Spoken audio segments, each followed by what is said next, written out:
देखो,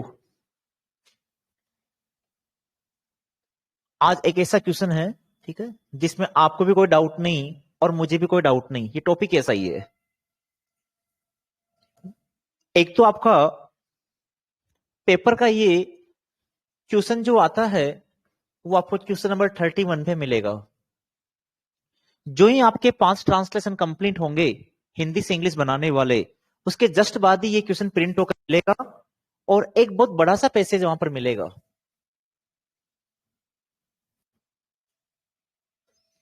इसलिए दो कॉम्प्रिहेंशन, दो पैसेज वहां पर आपके आरएस में आते हैं। एक पैसेज तो वो आता है जो मैंने पिछली क्लास में किया था, क्वेश्चन नंबर 21 से लेकर 25 तक क्वेश्चन आंसर वाला।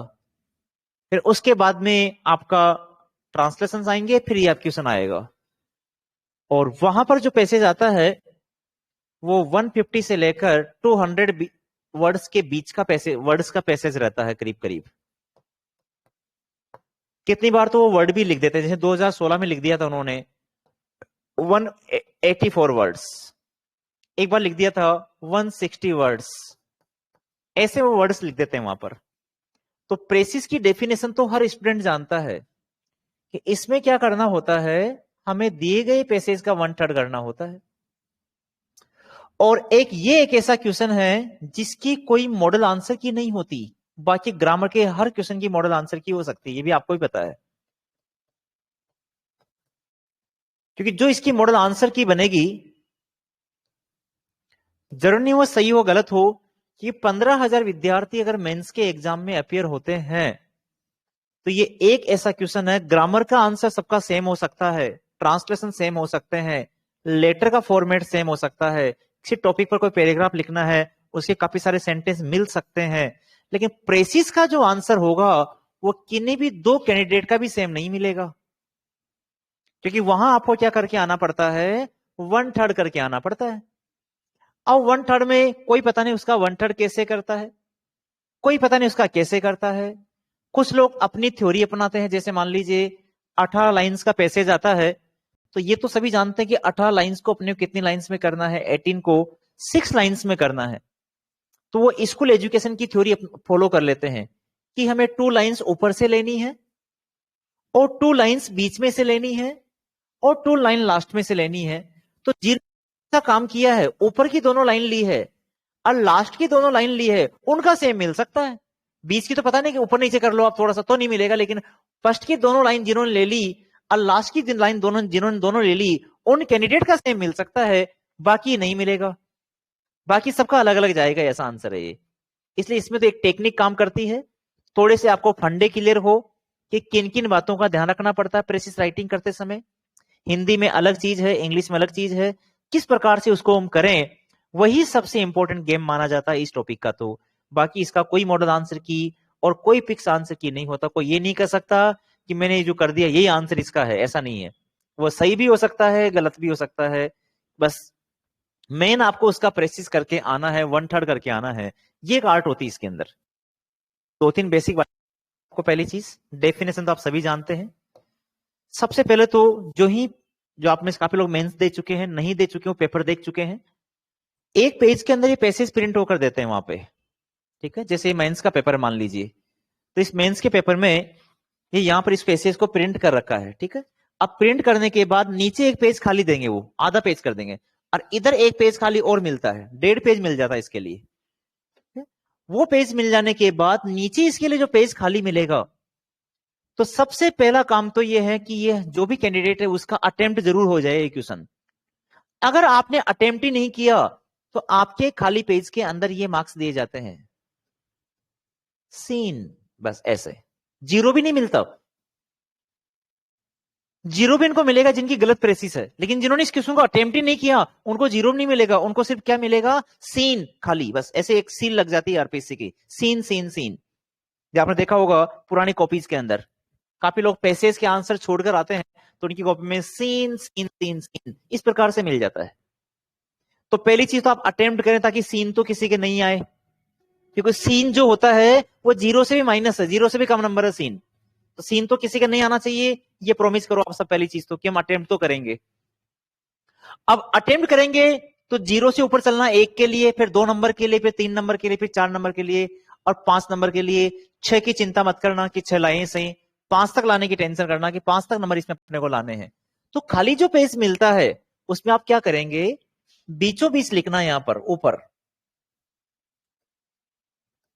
आंसर प्रेसिस राइटिंग, संक्षिप्तीकरण लेखन। और 2012 के मेंस तक जब हम पहले पढ़ाया करते 2010 में 8 में, ये पेपर का पहला क्वेश्चन आया करता था, श्री ग्रेड्स आरपीएससी का इससे होता था पहले 12 के मेंस तक। ये लिखने के बाद यहां बीचों बीच डालना हेडिंग टाइटल और फिर यहां पर शीर्षक लिखना, और इसके बाद यहां कोने में प्रेसिस लिखना, 2 सेमीकोलन लगाना और फिर इसको यहां से लिखना, ऐसे स्टार्ट करना।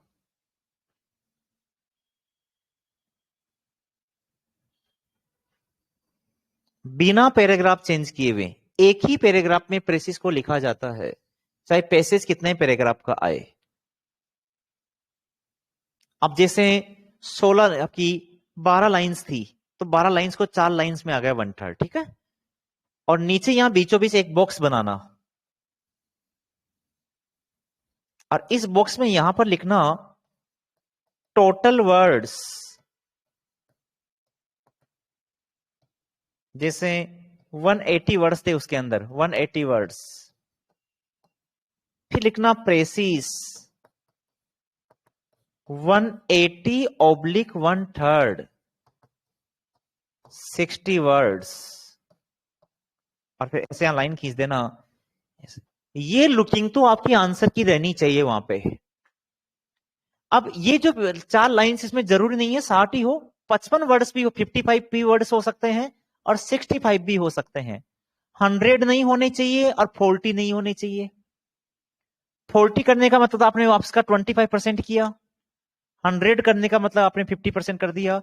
बाकी 65 वर्ड्स भी चलेंगे, 55 भी चलेंगे, एवरेज देखा जाता है वहां पर। वहां एग्जामिनर को इतना कोई टाइम नहीं है कि एक एक वर्ड काउंट करेगा, तो आपके प्लान को देखेगा। तो पहली चीज तो ऐसा प्रेजेंटेशन, इस लुक को देख के समझ जाओ कि वहां नंबर देने की कोशिश करेगा वो, कि हाँ स्टूडेंट्स वास्तव में क्रिएटिव माइंड वाला है। वो चेक करेगा, जैसे ही आंसर प्रेसिस राइटिंग 31 नंबर का आएगा, ये टाइटल देखेगा आपका। टाइटल लिखने का तरीका ऐसा लिखना, फर्स्ट लेटर से कैपिटल लिखना, जैसे बुक्स के बारे में आ जाए इंपोर्टेंस आई कैपिटल और बुक्स का बी कैपिटल। बुक आता है, बुक्स बुक्स ऐसे, तो उसको शीर्षक को ऐसे देखे, ऐसे 2 टिक लगाएगा। प्रेसिस, इसके कुछ ड्रॉबैक्स होते हैं, उनका पालन नहीं कर रखा आपने, ऐसे इसको देखकर 5 नंबर, आपका टीआर में नंबर 5 जुड़ जाएंगे ऐसे। ये लुकिंग आपका ऐसा होना चाहिए, ऐसे कॉपी चेक होती है। जैसे हम बोर्ड एग्जामिनर हम भी कॉपी चेक करते हैं, तो इसका सिस्टम चेक करते हैं। ये सब आउटलुक कंपोजिशन में, प्रेजेंटेशन का, राइटिंग का, आउटलुक का, सिस्टम का फर्क पड़ता है। क्रिएटिवनेस, अब क्रिएटिवनेस का मतलब ऐसा नहीं आंसर की क्रिएटिवनेस होनी चाहिए, ऐसा नहीं कि अपन यहाँ एक फ्लावर यहाँ बना दिया अपन ने, एक फ्लावर गुलाब का पुष्प बना दिया यहाँ पर, फिर एक फ्लावर ऐसे बना दिया यहाँ पर, फिर ऐसे कोई स्टार बना दिया, ऐसे ऐसे नहीं करना। आंसर का प्रेजेंटेशन ही आपका क्रिएटिव डिजाइनदार होना चाहिए, प्रेजेंटेशन उसमें ऐसा होना चाहिए। बताओ ये बात समझ में आई कि सभी को, कि आपको आंसर देने का तरीका कैसा होना चाहिए, आपको प्लान कैसा होना चाहिए, आपका आंसर का लुक कैसा आना चाहिए, उसमें से स्मेल आनी चाहिए, खुशबू आनी चाहिए उसमें से। ये लुकिंग नजर आनी चाहिए पहले तो आपकी, ताकि उसको पूरा लगे, पूरा गाइडेंस, पूरा प्लान। ऐसे नहीं कि जल्दी अब ये काम कब होगा, जब प्रेसिस के लिए टाइम बचाकर रखोगे। ऐसे नहीं कि आप 4:50 पे वहां प्रेसिस करना स्टार्ट किया और 5 बजते आपकी कॉपी छीन लेते हैं, वहां पर बेल बज जाती है। तो 10 मिनट में अपन क्या करते हैं, जल्दीबाजी में करते हैं, ऊपर से 2 लाइन उठाई, नीचे लिखा है, कोई टाइटल लिखना ही भूल जाते कितनी बार। फिर हमें पता नहीं रहता कि हम क्या करके आए थे। फिर पेपर फॉर्म में नंबर कम आते हैं, फिर आरटीआई से कॉपी निकलाते हैं, तो पता चलता है प्रेसिस में 2 नंबर दे रखे थे, किसी के 6 दे रखे थे, क्या चक्कर है। वो चक्कर क्लियर हो जाएगा फिर आपका। बताओ समझ में आया क्या।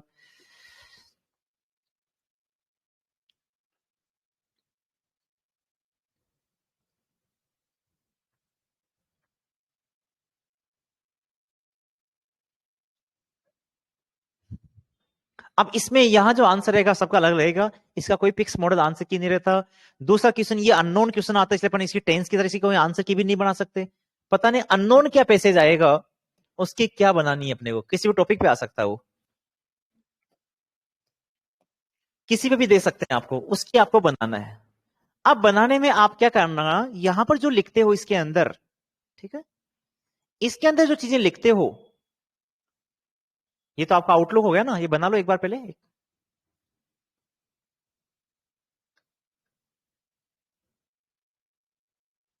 बिल्कुल सही कहा कोमल शर्मा आपने, ठीक है, आपने जो कहा है वो बिल्कुल एग्जामिनर को फीलिंग आएगी ऐसी, जैसी फीलिंग आपको आई वो बिल्कुल बिल्कुल ऐसे ही फीलिंग उसको आएगी कि वास्तव में मुझे कोमल को मार्क्स देने ही है अगर उन्होंने ऐसा किया है तो।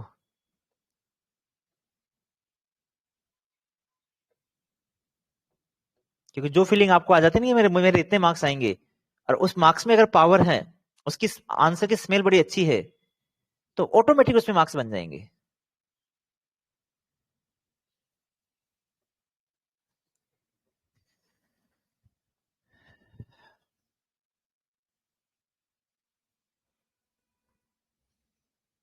अब क्या करना है, वो यहां पर क्या करते हैं, जो पैसेज यहां देते हैं, उस पैसेज को क्या करते हैं, यहां शुरू जो करते हैं, वो या तो देखना आप इफ से शुरू करते हैं, या कोई प्रोनाउन से शुरू करते हैं, या तो इफ से शुरू करते हैं या कोई प्रोनाउन से शुरू करते हैं पैसेज को वहां पर। अब अगर आपके पास में अभी 21 वाला पैसेज हो, 21 वाला पेपर होगा ना, उसको अभी नहीं हो तो बाद में देख लेना, नाइट में देख लेना, कल देख लेना, परसों देख लेना, उसमें दे रखा था we know the meaning of we know the meaning of crypto currency. अब आप में से अभी जो जो मेंस देकर आए हैं उनको देखते याद आ गए, वहां ये सेंटेंस आया था, प्रेसिस का पहला सेंटेंस यही था, we know the meaning of crypto currency. ठीक है, अभी हम भी इसलिए बताते हैं कि हम भी अपडेट रहते हैं, क्योंकि सन 1989 से लेकर 2021 तक के सारे पेपर मेरे सोल्व किए हुए हैं आरएस के, और 13 ईयर से कम मैं पढ़ाई रहा हूं आरएस, 2010 के 10 के मेंस से, ठीक है, ताकि आपके साथ शेयर कर सके, बता सकें। तो 21 वाले मेंस में प्रेसिस का जो पैसेज आया था, क्वेश्चन नंबर 31, शुरू में ये लिखा हुआ था, if we know the meaning of crypto currency. तो अब आपको जब उसकी प्रेसिस बनानी है तो वी नहीं लिखना है यहां शुरू के अंदर, स्टार्टिंग क्रिप्टो करेंसी से करना है। चाहे पैसेज किसी से चीज से भी शुरू होकर आए, आपको प्रेसिस की शुरुआत नाउन से करनी है, जिस टॉपिक पर आप लिखने जा रहे हो। जिस टॉपिक के बारे में पैसेज आया तो क्रिप्टो करेंसी आना चाहिए था यहां पर। और 16 का जो आया था उसमें दे रखा था, if you are asked the meaning of fitness, ये 16 के मेंस का पेपर चेक कर लो अपने से। यदि आपसे पूछा जाए फिटनेस का मीनिंग, तो अब आप जो ही लिखोगे ना, इफ यू आर आस्क्ड, जो ही आपने प्रेसिस में इफ यू आर आस्क्ड लिख दिया, आपके 0 नंबर दे देगा उसके अंदर। और मेरे बहुत सारे विद्यार्थी हैं ऐसे जिनके प्रेसिस सही थी, उन्होंने कर रखा था, लेकिन उन्होंने प्रेसिस की कुछ ऐसी ड्रॉबैक्स थी वो उसमें डाल दी प्रेसिस के अंदर। ना तो उन्होंने कोशिश तो करी थी लिखने की, उन्होंने टाइटल भी लिखा था, लेकिन उन्होंने क्या किया, कुछ ऐसी बहुत ज्यादा ड्रॉबैक थी जो प्रेसिस के अंदर नहीं होनी चाहिए थी, कि जैसे ईडियम्स वगैरह नहीं लिखते हैं पैसे, लोकंक्ति मुहावरे नहीं लिखते हैं, उन्होंने लिख दी, और एक डेफिनेशन उन्होंने लिख दी, बाकी उन्होंने सही कर रखा था, तो उनके 0 नंबर है प्रेसिस के अंदर। तो इसमें 0 भी आ सकता है, ध्यान रखना, अगर इसकी कोई ड्रॉबैक्स होती है। तो आप इफ से यू से चालू करोगे अगर प्रेसिस को, तो गलत हो जाएगा। इसलिए इसमें ऐसा नहीं है कि उसमें से कोई वाक्य उठा दिया और लिख दिया आपने, ऐसा नहीं है। समझकर, उस पैराग्राफ को समझकर उसका सार लिखना पड़ता है, उसका मूल भाव लिखना पड़ता है, कि जो बातें आप 60 शब्दों में कहना चाहते थे, उसको 20 शब्दों में भाषा में मोती पिरोना, सिंपल भाषा में अपनी ऑन लैंग्वेज में 60 में से 20 वर्ड उसमें कैसे लिख सकते हैं, वो एक आर्ट होती है, तब जाकर प्रेसिस में आपको नंबर मिलते हैं। इसलिए वो इस प्रकार के वर्ड देते हैं। तो वहां पर यू से स्टार्ट नहीं करना था, 2016 की प्रेसिस को हमें फिटनेस से चालू करना है। इसलिए प्रेसिस का पहला पॉइंट यह है कि प्रेसिस का जो प्रारंभ होता है वो हमेशा नाउन से होता है, जिस टॉपिक पर पूछा जाता है उससे होता है।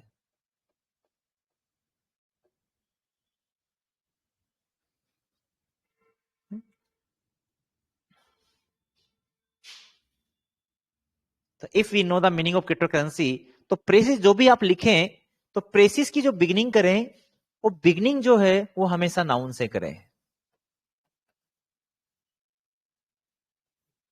Always noun. और प्रोनाउन से कभी नहीं करें। जब नाउन से करें तो ऑटो में प्रोनाउन से कभी नहीं करें। आपका प्रेसिस का पहला वर्ड दे या इट नहीं होना चाहिए, यू नहीं होना चाहिए, वी नहीं होना चाहिए, ही नहीं होना चाहिए, सी नहीं होना चाहिए। तो ऐसे भी प्रेसिस में दे और इट प्रोनाउन ही ज्यादा काम आते हैं, ही और सी तो आते नहीं है। और यू और वी वहां दिया होता है, तो वी और वहां दिया है तो उनको हटाया जाता है, वो प्रेसिस में नहीं लिखे जाते हैं यू और वी। ही और सी इसलिए नहीं आता कि इंडिविजुअल किसी व्यक्ति के ऊपर प्रेसिस नहीं आती, कि जैसे कोई महात्मा गांधी, इंदिरा गांधी, अब्दुल कलाम पे कोई प्रेसिस नहीं आएगी। या तो दे पे आती है या इट पे आती है। तो इन प्रोनाउन का प्रयोग, देकर इट का प्रयोग प्रेसिस के अंदर तो करना है, इन प्रोनाउन का प्रयोग प्रेसिस के अंदर तो किया जाता है, लेकिन बिगनिंग में नहीं किया जाता है। यह ध्यान रखना आप। तो एक जैसे हॉबीज, अब हॉबीज पे 2012 में आया था, तो हॉबीज के लिए प्रोनाउन तो बनेगा दे। तो दे का प्रयोग हम प्रेसिस के अंदर तो करेंगे, दे का प्रयोग प्रेसिस के अंदर करेंगे, लेकिन पहले शुरुआत हॉबीज से करेंगे, उसके अगला वाला सेंटेंस दे लिखेंगे। जैसे कल्चर, ये भी आया था रेस में एक बार, तो शुरुआत कल्चर से करेंगे, उसके लिए फिर उसका अगला सेंटेंस इट से चालू करेंगे। जैसे एजुकेशन पे आया 13 के मेंस में, तो शुरू एजुकेशन से करेंगे और उसका अगले प्रोनाउन इट लिखेंगे।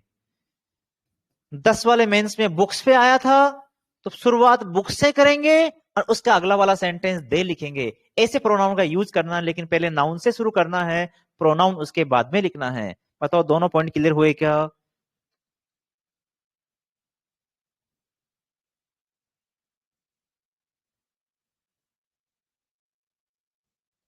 अभी तो बहुत सारी बातें बताऊंगा, आपको पूछने की जरूरत नहीं पड़ेगी। एग्जाम्पल आपने लिखा ना, क्या नाम, एग्जाम्पल लिखने, लोकेश एग्जाम्पल लिखने होते हैं कि वो तो बात की बात अभी बताऊं। अभी तो मैं शुरुआत बताई मैंने कि शुरुआत कैसे करना है। टाइटल खुद से नहीं बनाएंगे, जो शीर्षक में उसमें दे रखा पैसेज में जिसके ऊपर बारे में बात आई है वही बनाना है। जैसे मान लो शीर्षक बनाने का एक तरीका है कि जैसे ऐसा कोई अभी देखो अननोन टॉपिक है तो अपन कुछ कह नहीं सकते कौन से टॉपिक पर, मैं आपको भी वही पैराग्राफ करा देता और उसका आंसर करके बता देता। इसका सबका आंसर अलग अलग आएगा, इसलिए इसमें तो जितने ज्यादा आप प्रैक्टिस कर सको, जितने ज्यादा मेरे से चेक करवा सको, बस कि सर हमने प्रैक्टिस सही बनाई है क्या, वही काम करेगा इसमें। जैसे डेमोक्रेसी के बारे में आया अभी, अब डेमोक्रेसी भी दे रखा था, उसमें पॉलिटिक्स आ रही थी, पॉलिटिक्स के बारे में, उसमें क्रिमिनल एक्टिविटीज के बारे में आ रहा था। फिर ये पॉलिटिशियंस क्या होते हैं, क्रिमिनल्स को मोटिवेट करते हैं, इस प्रकार की ज्यादा आ रही थी। और आप कि इंपोर्टेंस डेमोक्रेसी, तो वो इतना रिलेवेंट नहीं होगा। आपने बना दिया मीनिंग ऑफ डेमोक्रेसी, लोकतंत्र का अर्थ, वो नहीं होगा, क्योंकि पॉलिटिक्स, क्रिमिनल एक्टिविटीज, क्रिमिनलाइजेशन, तो फिर आपको टाइटल बनाना पड़ेगा क्रिमिनलाइजेशन इन पॉलिटिक्स, राजनीति में अपराधीकरण, ये इसका शीर्षक बनेगा। और मान लो डेमोक्रेसी के बारे में आ रहा है, हिटलर ने डेमोक्रेसी के बारे में क्या कहा, अब्राहम लिंकन ने क्या कहा, तो फिर आप उसकी वो बना सकते हो, या तो इंपोर्टेंस या उसका मीनिंग या अकेला डेमोक्रेसी, ऐसे शीर्षक चलेगा। जो पैसे जिस पर घूम रहा है उस पर चलेगा। हॉबीज के बारे में आ रहा है, तो हॉबीज के एडवांटेज और डिसएडवांटेज दोनों दे रखे हैं, तो शीर्षक बनेगा सिर्फ हॉबीज। और सिर्फ हॉबीज के बारे में बता रखा है, तो आप बना सकते हैं इंपोर्टेंस ऑफ हॉबीज, ऐसे बना सकते हैं, कॉन्ट्रीब्यूशन ऑफ हॉबीज। एजुकेशन के बारे में बना रखा है, तो आप बना सकते हैं इंपोर्टेंस ऑफ एजुकेशन। और कभी भी शीर्षक बनाओ ना, तो शीर्षक में क्या करना, टाइटल के अंदर ये मत देना, क्या वर्ब मत देना, सेंटेंस पैटर्न में टाइटल मत देना। कि जैसे नॉलेज के बारे में आया, उसकी पावर के बारे में आया, और आपने शीर्षक बना दिया नॉलेज इज पावर, तो नॉलेज इज पावर कोई पैराग्राफ का टाइटल है, कोई प्रेसिस का टाइटल हो सकता, उसका थीम का एलोब्रेशन का टाइटल हो सकता है नॉलेज इज पावर, लेकिन प्रेसिस का शीर्षक ऐसा नहीं होना चाहिए नॉलेज इज पावर। क्योंकि इज आने से ये क्या बन गया, इज आने से क्या बन गया, सेंटेंस बन गया ना। ये सेंटेंस बन गया, तो फिर सेंटेंस के रूप में टाइटल मत दो, तो इसका ये बना दो power of knowledge, power of knowledge, ज्ञान की शक्ति, पावर ऑफ नॉलेज। अब देखो इसमें भी 3 वर्ड है, इसमें भी 3 वर्ड है, लेकिन नॉलेज इज पावर एक सेंटेंस है, नॉलेज इज पावर एक सेंटेंस है, पावर ऑफ नॉलेज कोई सेंटेंस नहीं है क्योंकि इसमें क्रिया नहीं है। इसलिए सेंटेंस के पैटर्न में टाइटल मत देना, सीधा देना डायरेक्ट टाइटल शीर्षक रूप में, power of knowledge, power of education, value of knowledge, value of time, ऐसे शीर्षक दिए जाते हैं। बताओ समझ में आया क्या? शीर्षक में क्रिया नहीं होनी चाहिए। जैसे आप लिख दो कि एजुकेशन इज इंपॉर्टेंट, तो एजुकेशन इज इंपॉर्टेंट मत लिखना, इंपॉर्टेंस ऑफ एजुकेशन, ये शीर्षक बनाना उसका, इंपॉर्टेंस ऑफ एजुकेशन।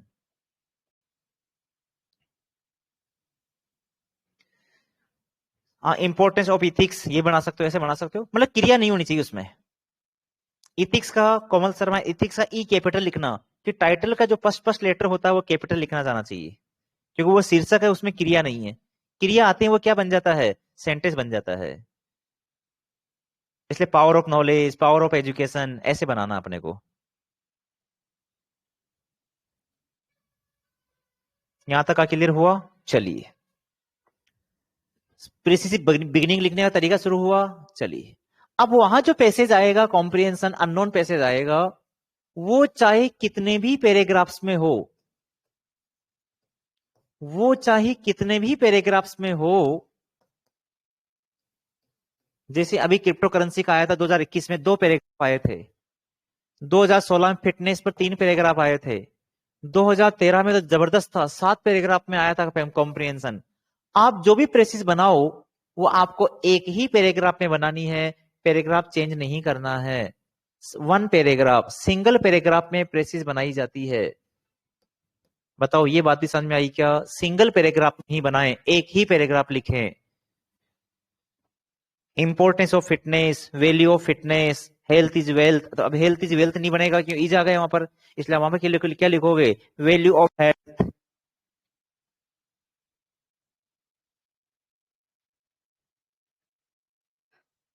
ये आपका एक पैराग्राफ में लिखने का तरीका हो गया।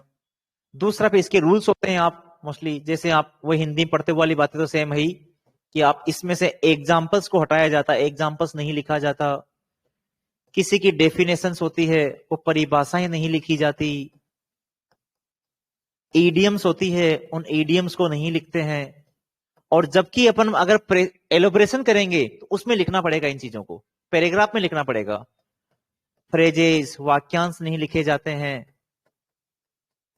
कोई कोटेशंस, कोटेशंस नहीं लिखे जाते हैं। पर्सनल ओपिनियन, खुद की राय देना उसमें, वो पर्सनल ओपिनियन लिखी जाती है। पैसेज में क्या बता रहा है वो लिखा जाएगा।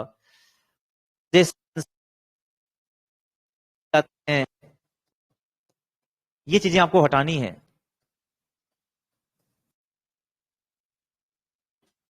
ओइस का प्रयोग नहीं करते हैं। सुपरलेटिव डिग्री का प्रयोग नहीं करते हैं। ये पॉइंटों को पकड़ना है आपको बस, ये चीजें वहां नहीं डलनी चाहिए आपके हाथ से। तो इन पर थोड़ा अभ्यास करोगे, इन पॉइंटों को पकड़ोगे, बस मेन चीज आप जितनी प्रैक्टिस बनाओ वो आपकी चेक हो जाए, बस सामने वाला कहते कि आपने इनकी गलती नहीं करी इसमें ना, तो आंसर तो मैंने बता दिया आपका। इस टॉपिक का आंसर बिल्कुल अलग अलग आएगा सबका। ये प्रेसिस का खेल है इसके अंदर। और नीचे वो लिखना ही है बॉक्स बना के, टोटल वर्ड्स वगैरह सारी चीजें। ठीक है, राइटर के सजेशंस वगैरह बिल्कुल नहीं देने, शुड वाले के वाक्यों का प्रयोग करना ही नहीं है कि इसमें ऐसा किया जाना चाहिए। सजेशंस किस में देते हैं, कोई पैराग्राफ में देते हैं। ठीक है, ये प्रेसिस की बातें हो गई। अब कोई इसके बारे में कुछ पूछना हो तो पूछ लीजिए आप।